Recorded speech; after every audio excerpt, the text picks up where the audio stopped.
Hello दोस्तों, आप सभी का हमारे यूट्यूब चैनल डीके पाठशाला में स्वागत है। दोस्तों, आज की वीडियो हम बात करने वाले हैं जो आपका ARO का एग्ज़ाम होने वाला 11 फरवरी को। यानी कि अगर दोस्तों मोटा मोटा देखा जाए तो आपके पास मात्र 30 दिन का समय बचा हुआ है। तो दोस्तों मैं आपको बताने वाला हूँ कि बच्चे को जो 30 दिन है आपकी, उसमें क्या रणनीति आपकी होनी चाहिए तैयारी के लिए, ठीक है, जिससे कि आपका प्री एग्जाम निकल जाए। सबसे पहले देखिए दोस्तों, मैं आपको पहले ही बता चुका हूँ कि जो आपको अपना टारगेट, अगर आप जनरल कैटेगरी से बिलोंग करते हो, जनरल ओबीसी से बिलोंग करते हो, तो दोस्तों जो भी आपका टारगेट है वो आपका 130 प्लस का होना चाहिए। यानी किसी भी कीमत पर आपके 130 जो मार्क्स हैं, यानी 130 क्वेश्चन जो हैं वो आपके नेगेटिव मार्क हटाने के बाद आपके सही होने चाहिए। उससे दोस्तों फ़ायदा आपका ये होगा, हो सकता है कट ऑफ आपकी इससे 1-2 नंबर कम चली जाए, लेकिन दोस्तों अगर आपके 130 नंबर अगर आपके आ रहे हैं 200 में से, तो फिर दोस्तों उस समय आप 100% श्योर रहोगे कि हाँ हमारा प्री एग्जाम निकल रहा है। फिर दोस्तों आप 1-2 दिन का रेस्ट करने के बाद अपने मेंस एग्जाम की तैयारी कर सकते हो, जो कि दोस्तों आपका जून के लास्ट में होने की पूरी पूरी संभावना है। यानी कि आपको लगभग प्री यानी कि 130-35 दिन का समय मिलेगा आपको प्री एग्जाम के बाद, जो कि दोस्तों मोर देन सफिशिएंट है आपके लिए। क्योंकि दोस्तों जो आपका जीएस के कुछ जो आपका जीएस आता है प्री में, वही आपका मेंस में आता है, तो जीएस आपको तैयार हो जाएगा प्री के साथ। और साथ में जो 6 टॉपिक आपके उसके आते हैं सामान्य हिंदी के, उसमें पर्यायवाची आपका मेंस में नहीं आता, बाकी आपका 5 टॉपिक आते हैं, तो वो हो गया। उसके अलावा दोस्तों एक तो आपको ऐसे की तैयारी करनी पड़ेगी अलग से, और एक दोस्तों तैयारी करनी पड़ेगी आपको जो आपकी हिंदी आती है, पत्र लिखन वगैरह जो आपके आते हैं, ठीक है, उनकी तैयारी करनी पड़ेगी, जो कि दोस्तों 130 दिन आपके लिए मोर देन सफिशिएंट है उसकी तैयारी के लिए। अब दोस्तों 130 कैसे आएंगे, देखिए मैं आपको पहले बोल चुका हूँ, देखिए जीएस में आप टारगेट रखिए 80 प्लस का, और जो आपका हिंदी है उसमें आप टारगेट रखिए आपका 50 प्लस नंबर लाने का। अब देखिए दोस्तों यहाँ पर देखिए सबसे पहले मैं बताना चाहूँगा मुझे क्या रणनीति होनी चाहिए आपकी। सबसे पहले दोस्तों देखिए जितना आपको हो सके, जितना टाइम आपको मिल रहा है 8 घंटे 10 घंटे 12 घंटे, यानी जितना आप पढ़ सकते हो, ठंड का मौसम है, पढ़ाई अच्छे से आप चाहो तो कर सकते हो, ठीक है, क्योंकि इतनी थकान भी आपकी इस समय नहीं होती है। तो जितना दोस्तों टाइम आपको मिल रहा है उतने घंटे आप पढ़ाई करिए। यानी दोस्तों जो आपका 1 महीना बचा हुआ है वो आपको मैक्सिमम पढ़ाई पे लगाना है। जैसे दोस्तों हिंदी में देखिए क्या फोकस करना है, जितने भी आपके 6 टॉपिक हैं उनको बार बार रिवाइज करिए। जहाँ से आपको क्वेश्चन मिल रहे हैं टेस्ट सीरीज वगैरह, उसको आप बार बार पढ़िए।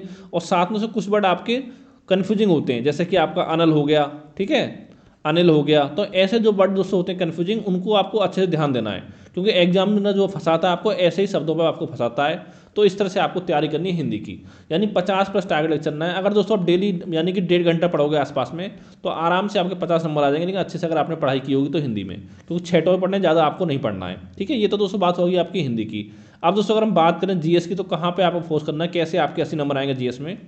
उसमें दोस्तों सबसे पहले चीज़ देखिए तो क्या करना है आपको कोशिश करनी है डेली कम से कम एक टेस्ट सीरीज जो है दोस्तों डेली आपको सॉल्व करनी है बच्चे को 30 दिनों में। तो उस तरह दोस्तों आपको अगर 140 क्वेश्चन सॉल्व कर रहे हो एक दिन में, तो यानी कि आपके लगभग 4200 क्वेश्चन जो आपके सॉल्व हो जाएंगे, तो बहुत ज़्यादा आपको हेल्प मिलेगी, ठीक है। और साथ में दोस्तों क्या होगा, जो आपका व्याख्या सहित आपको सॉल्व करनी है, कोशिश आप करनी है कि व्याख्या सहित आपको सॉल्व करनी है। एक टेस्ट सीरीज दोस्तों लगानी है आपको डेली जीएस की, और एक लगाना आपको हिंदी की। इनको दोस्तों लगाने में मैक्सिमम आपको 2 घंटे का समय लगना चाहिए दोनों को मिला करके, ठीक है। तो 2-2.5 घंटे जो भी लग रहा है आपका, एक काम दोस्तों आपका ये हो गया।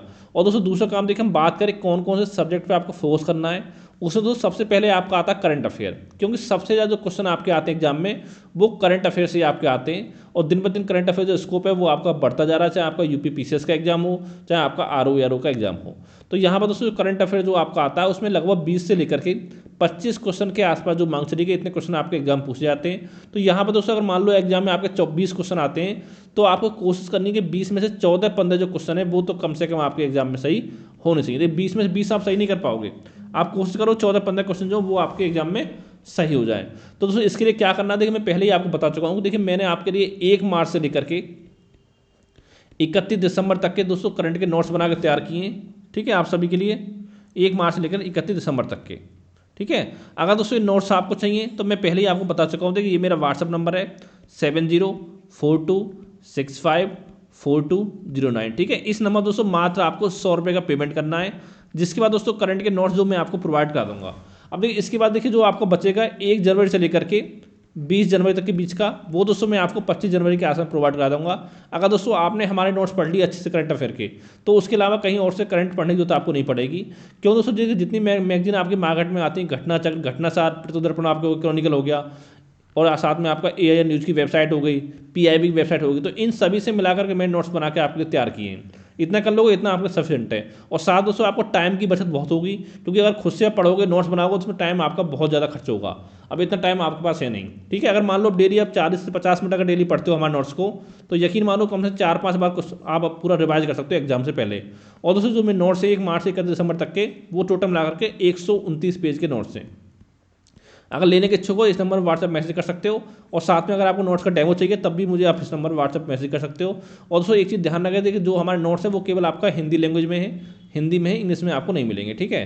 पहली चीज़ दोस्तों आपकी होगी करंट अफेयर की। इसके बाद दोस्तों अगला जो पार्ट आपका आता है वो आपका आता है रीजनिंग का, जो कि बहुत ही मोस्ट इंपॉर्टेंट पार्ट है आपका। यहाँ भी दोस्तों रीजनिंग से भी आपके 14-15 क्वेश्चन एग्जाम में आपके पूछे जाते हैं। तो यहाँ पर दोस्तों अगर आप थोड़ी सी मेहनत कर लेते हो तो पूरे में यानी कि 100% जो क्वेश्चन है वो रीजनिंग के आप सॉल्व एग्जाम में कर सकते हो। अगर मान लो गलत अगर आप क्वेश्चन हो भी जाए तो मैक्सिमम एक क्वेश्चन जो रीजनिंग का वो आपका गलत होना चाहिए। अगर दोस्तों रीजनिंग में अगर आपके 4-5 क्वेश्चन गलत हो गए, समझ लो आप रेस से बाहर हो रहे हो, ठीक है। क्योंकि रीजनिंग दोस्तों यहाँ पर बहुत आसान आपकी आती है। अगर दोस्तों थोड़ी प्रॉब्लम आपको हो सकती है तो फिगर काउंटिंग क्वेश्चन वाला जो आता है उसमें दोस्तों आपको कोई थोड़ी दिक्कत हो सकती है फिगर काउंटिंग में, और बाकी तो सारा आपका आसानी आता है इधर से, ठीक है। तो जो भी दोस्तों बुक आपके पास लूसेंट की हो, अरिहंत की हो, जो भी बुक हो उससे इसको आप तैयार कर सकते हो। और साथ में दोस्तों जो आपका प्रीवियस क्वेश्चन पूछे गए हैं, पिछले 4-5 सालों में पेपर हुए, उसमें उन क्वेश्चन जरूर सॉल्व कर लेना रीजनिंग के लिए, ठीक है। और दोस्तों इसमें एक वीडियो मैंने बना दिया ऑलरेडी, उसमें बता दिया कि कौन कौन से टॉपिक से क्वेश्चन पूछे जाते हैं आपके 10-12 चैप्टर है टोटल रीजनिंग में, जहाँ से क्वेश्चन बनते हैं उनको आप अच्छे से तैयार कर लीजिए। फिर दोस्तों अगला पार्ट आपका आता है यूपी जीके का, जो कि बहुत इंपॉर्टेंट है ये भी।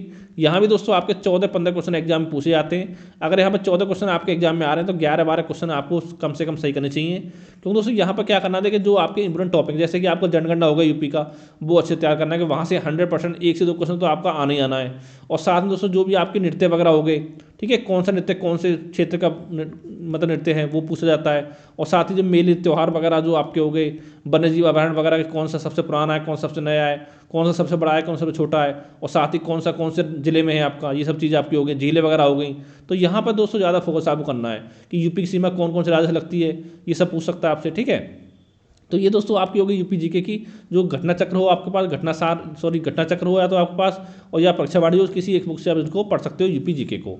फिर दोस्तों इसके बाद हम बात करें आगे आपका, फिर आपका आता है इतिहास में। तो दोस्तों सबसे फोकस करना है आपको इतिहास में, आधुनिक इतिहास पर, ठीक है। पहले आपको आधुनिक इतिहास ही तैयार करना है, क्योंकि दोस्तों यहाँ से आपके लगभग 8 से 10 क्वेश्चन जो एग्जाम में आपके पूछे ही जाते हैं। यहाँ पर देखिए दोस्तों जो चैप्टर आपके इंपॉर्टेंट है, जैसे कि आपका कांग्रेस के अधिवेशन हो गए कि कौन सा अधिवेशन कहाँ हुआ, जो इंपॉर्टेंट है वो पढ़ने हैं आपको। वायसर वगैरह कि किसके काल, कौन से वायसर काल में कौन सा कार्य हुआ था, ठीक है, ये आपका हो गया।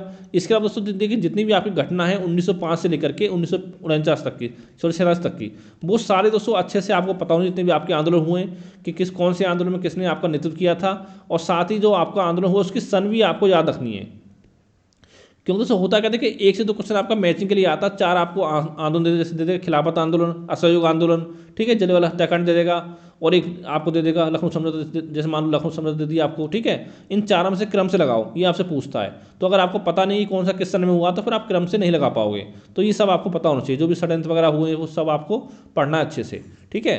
और इसके बाद दोस्तों हम बात करें आधुनिक भारत के इतिहास के बाद, फिर आपका आता है भूगोल, जो कि भूगोल ही बहुत इंपॉर्टेंट आपका है। अगर इसमें हम आपका जनगणना को शामिल कर दें तो यहाँ पे मान चलिए लगभग आपके 24-25 क्वेश्चन के आसपास आपके एग्जाम में पूछ ले जाते हैं, ठीक है।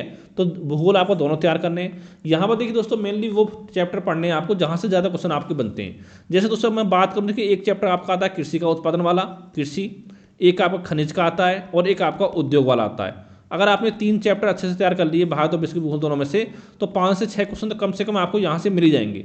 कृषि में दोस्तों जैसे कि मान पूछ सकता है कि कौन सी फसल के उत्पादन में कौन सा देश पहले स्थान पर है, साथ ही भारत का स्थान क्या है, और साथ ही कौन सा राज्य पहले स्थान पर है, यूपी का स्थान क्या है, ठीक है। एक तो ये हो गया आपका खनिज में बात करें, खनिज दोस्तों 2 टाइप क्वेश्चन आपको बनते हैं। एक तो उत्पादन वाला कि कौन से खनिज उत्पादन कौन सा देश पहले पर है, यूपी का कौन सा देश पहले पर है, और भारत का स्थान क्या है, साथ ही कौन सा राज्य पहले पर है, और कौन साथ में आपका यूपी का स्थान क्या है, एक ही हो गया। और उसको एक कोई आपको केंद्र दे देगा, चाहे भारत के संदर्भ में चाहे विश्व के संदर्भ में, ये पूछेगा कि ये केंद्र जो आप, ये स्थान जो आपका किस खनिज के लिए फेमस है, ठीक है, ये आपका हो गया। और दोस्तों एक आपका उद्योग पे आता है, जैसे पूछ लेगा कौन सा उद्योग के लिए आपका यानी एक स्थान देगा आपको, एक केंद्र देगा कि ये स्थान जो आपका किस उद्योग के लिए फेमस है, चाहे भारत के संदर्भ में दे चाहे आपका विश्व के संदर्भ में दे। और दोस्तों एक आपकी नदियाँ वगैरह हो गई, यहाँ से क्वेश्चन बहुत पूछे जाते हैं नदियों से, ये आपको पढ़ना है। झीलें वगैरह हो गई आपकी भारत की, विश्व की झीलें, विश्व के आपके मतलब जलप्रपात वगैरह हो गए, ठीक है, जल संधियाँ हो गई, ज्वालामुखी आपकी हो गई, नदियाँ वगैरह, ये सब दोस्तों अच्छे से आपको तैयार कर लेने हैं, ठीक है, जहाँ से क्वेश्चन आपके ज़्यादातर एग्जाम में पूछे जाते हैं। जनजाति हो गई, एक क्वेश्चन आपका जनजाति से आने ही आना है, चाहे भारत के संदर्भ में आए चाहे आपका विश्व के संदर्भ में आए, तो ये भी आपको पढ़ना है, ठीक है। फिर दोस्तों इसके बाद हम बात करें आपका भूगोल के बाद, फिर दोस्तों यहाँ पर आपका आता है, और जो देखिए जो आपकी पॉलिटी वगैरह है, पॉलिटी इकोनॉमी होगी, तो यहाँ पर कम क्वेश्चन आपके आते हैं कि अच्छे से आप इनको तैयार कर सकते हो चाहो तो, ठीक है, तो 2 से 4 क्वेश्चन तो आप एग्जाम में कर ही आओगे। और जैसे आपकी योजना वगैरह होगी, केंद्र सरकार की महत्वपूर्ण योजना वगैरह हो गई, वो आपको अच्छे से तैयार करनी है, ठीक है, केंद्र सरकार की साथ में राज्य सरकार की योजना वगैरह, ये सब आपको अच्छे से तैयार कर लेना है। और दोस्तों साथ में बता दिया टेस्ट सीरीज आपको करनी है, और दोस्तों जितना हो सके आपको रिवीजन करना है बचे हुए समय में, जितना आप रिवीजन करोगे उतना आपके लिए अच्छा है, ठीक है। और अगर दोस्तों कोई आपको मन में डाउट है, सवाल हो, तो नीचे कमेंट करके आप पूछ सकते हो। Thank you for watching.